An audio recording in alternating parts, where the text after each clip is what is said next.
I was sitting on the stage, holding my bridal dress, everyone smiling around me, and suddenly my head started spinning. My hands trembled. Darkness crept into the edges of my vision. I looked down at my glass, the same glass my brother had handed me with his own hands, saying, "Drink this first, sis. Today's your day." I had no idea that the most beautiful day of my life was about to be poisoned by my own brother. But what I did after that night, so quietly, so patiently, shook his entire world to its core. This is a story of betrayal, and the price I made him pay for it, without ever raising my voice. My name is Hina. I came from a middle-class family. Money was never abundant, but love and respect always were, or at least that's what I believed. There were two of us, me and my younger brother, Furkan. We were close as kids, but as we grew older, something shifted. My father ran a small textile business he had built with years of hard work. When he fell ill, the responsibility slowly started falling on my shoulders, because I understood the numbers, and Furkan never showed much interest in the business. Or maybe he simply assumed it would all come to him automatically one day. I did my MBA, took over operations, helped my father, and pulled the company out of losses into profit.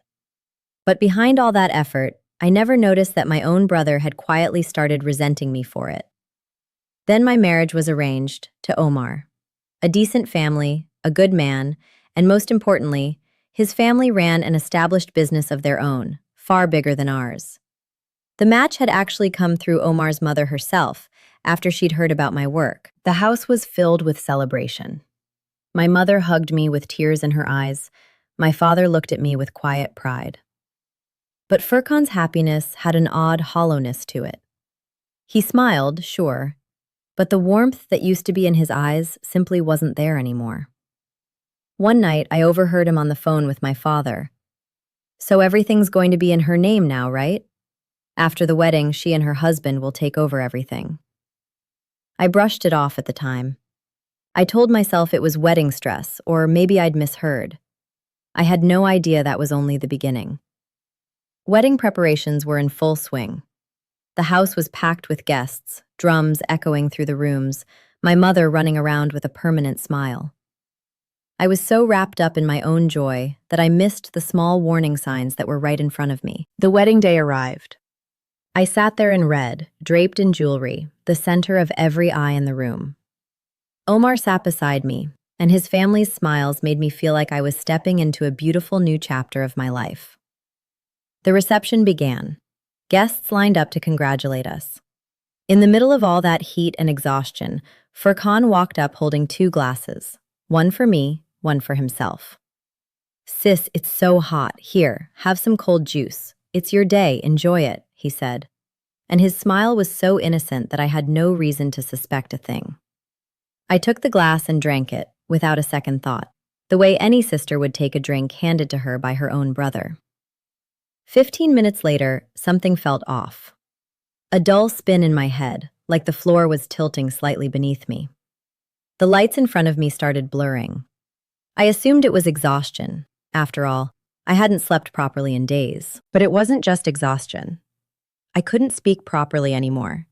My words started slurring in front of the guests, and at one point I genuinely don't remember what I said. Omar's mother glanced at me, and for the first time, there was suspicion in her eyes. I still remember that look today, the kind of look that can strip away someone's dignity in a single second. "Is the bride all right?" I heard someone whisper. I gathered every bit of strength I had to hold myself together, but inside, I knew something was deeply wrong. This wasn't fatigue. Someone had given me something. I looked toward Furkan. He was standing in a corner of the crowd, chatting with his friends, but his eyes kept drifting back to me. And when our eyes finally met, just for a second, I saw something in them I had never seen in my brother before. Fear. Or maybe guilt. Somehow, I held myself together until the reception ended. But the questioning looks on the faces of Omar's family stayed with me long after the night was over. 2 days after the wedding, once I'd recovered a bit, I started replaying that night in my mind. A few things kept nagging at me. First, Furkan had personally handed me that glass, and taken one for himself too, but I never actually saw him drink from it. Second, that look in his eyes, that guilt I had caught. Third, that phone call I'd overheard, the one where he said, "Everything will be in her name." I called my close cousin Sarah, who'd been at the wedding. "Sarah, did you notice anything strange that day?" Sarah went quiet for a moment, then said, "Hannah, I wanted to tell you this, but I didn't have the heart to say it on your wedding day. I saw Furkan near the caterer, putting something into his pocket, a small vial of some kind. I assumed it was medicine, didn't think much of it." My stomach dropped. A vial. Near the caterer. And then my glass. As soon as I got back from my honeymoon, without telling anyone, I reached out to the catering company that had handled our wedding. I made up an excuse about booking them for a future event and casually asked the staff if any guest had been near the drinks station that day. One of the waiters, who had managed the drinks table that day, hesitated, then said, "Ma'am, a young man came over, said he was the bride's brother. He personally made 2 glasses himself, said they were special, for family. We didn't think twice about it. He was the bride's own brother." My suspicion was turning into certainty. But I wasn't going to act on suspicion and a waiter's word alone. I needed the whole truth. I took my next step carefully. The wedding hall had CCTV cameras installed. I remembered the event manager mentioning that the entire venue was covered for security. I contacted the event management company and made up a reason, that I wanted to review some moments the professional photographer might have missed. They didn't object, and I got access to the footage. For hours, I sat alone watching it. And then came the moment that shattered everything. The footage clearly showed Furkan standing near the drinks table, glancing around as if checking whether anyone was watching. Then he pulled a small vial from his jacket pocket and poured something into one glass. He set that glass aside, took a separate, normal one for himself, and then picked up the marked glass and walked straight toward me. My blood ran cold. My own brother. The same brother I had cradled as a baby. The one who had cried on my shoulder when our grandfather passed away. He was the one who had drugged me on my own wedding day, without a single thought about what it could do to me. I didn't sleep that night. Anger, hurt, betrayal, it all hit me at once. But I made a decision. I wasn't going to let that rage control me. I was going to respond with thought, not impulse. I asked myself one question. Why? Why had Furkan done this? Was it just jealousy? Or was something much bigger hiding behind it? I reached out to an accountant friend who could review my father's old company records, under the excuse that I wanted to reorganize the business after the wedding. What I found was far worse than anything I had imagined. For the past 2 years, ever since my father fell ill and Furkan had taken over parts of the day-to-day operations, he had been quietly siphoning money out of the company. Fake suppliers had been set up, fraudulent invoices created, and lakhs of rupees had been slowly funneled into an anonymous account. And the most painful part? That money had gone into a so-called secret investment with his friends, which turned out to be a scam, and most of his money had already vanished into it. Now I finally understood that night. I was marrying into Omar's family, whose own business ran on professional accounting and audits. Furkan was terrified that after the wedding, Omar and his family would get involved in our business matters, and his theft would quickly be exposed. So he thought that if he could somehow embarrass me on my wedding day, make me act strangely in front of everyone, maybe Omar's family would call off the match, or at the very least, lose their trust in me, buying him a little more time to cover his tracks. He had gambled with his own sister's happiness, his own sister's dignity, just to hide his theft. This truth broke me, but it also gave me a path forward. Now it wasn't enough to just be angry. I needed to bring the truth out into the open, in a way that left no room for doubt and no chance for him to slip away. I decided I wasn't going to confront Furkan directly. If I did, he would cover everything up, destroy the evidence, or spin some lie to convince our parents that I was mistaken. I gave myself a month. During that time, I did 3 things. First, I got a written statement from the waiter, confirming that Furkan had personally prepared 2 separate glasses. Second, I secured a copy of the CCTV footage, complete with the official date and timestamp.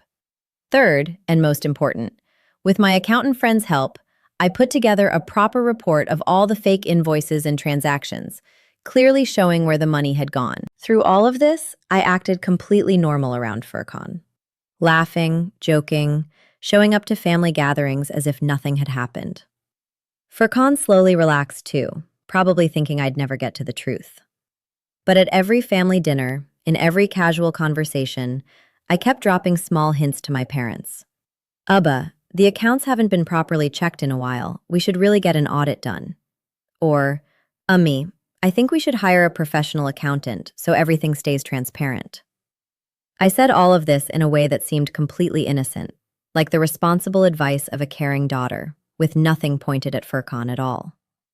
Finally, once I had everything secured, the written statement, the footage, and the financial report, I asked my father to call a family meeting, telling him, we need to discuss some important decisions together about the future of the business. Furkan suspected nothing. To him, it just sounded like an ordinary family discussion. On the day of the family meeting, the living room wasn't filled with guests, just our own people. My father, my mother, Furkan, and me. I had also asked Omar to be there beforehand, because he was part of this family now too, and he deserved to know the truth. I began calmly. Abba, I need to share something important with all of you, something about our family and our business. I first laid the financial report out in front of everyone. With every page, my father's eyes grew smaller and harder. What is this? His voice trembled. Over the past 2 years, money has been taken out of the company through fake suppliers and fraudulent invoices, I said, choosing every word carefully. And this wasn't done by an outsider. It was done by the person this family trusted the most. Furkan's face turned pale.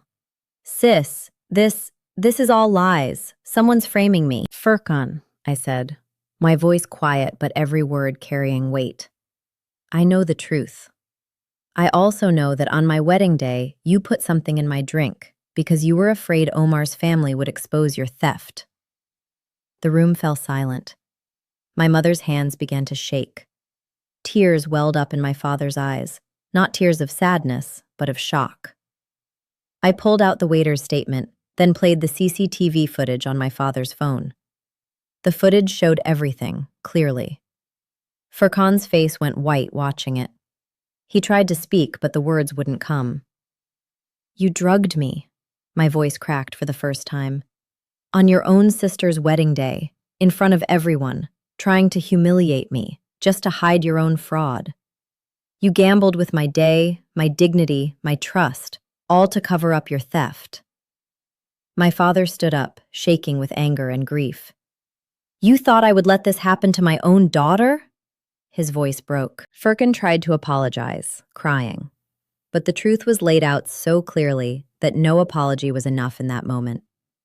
My father made an immediate decision. Furkan would have no role in the business until he repaid every single rupee he had stolen, and until he truly understood the weight of what he had done. I didn't hurt anyone. I didn't post anything online to humiliate him. I made no noise. I simply laid the truth down so firmly that the lie had nowhere left to stand.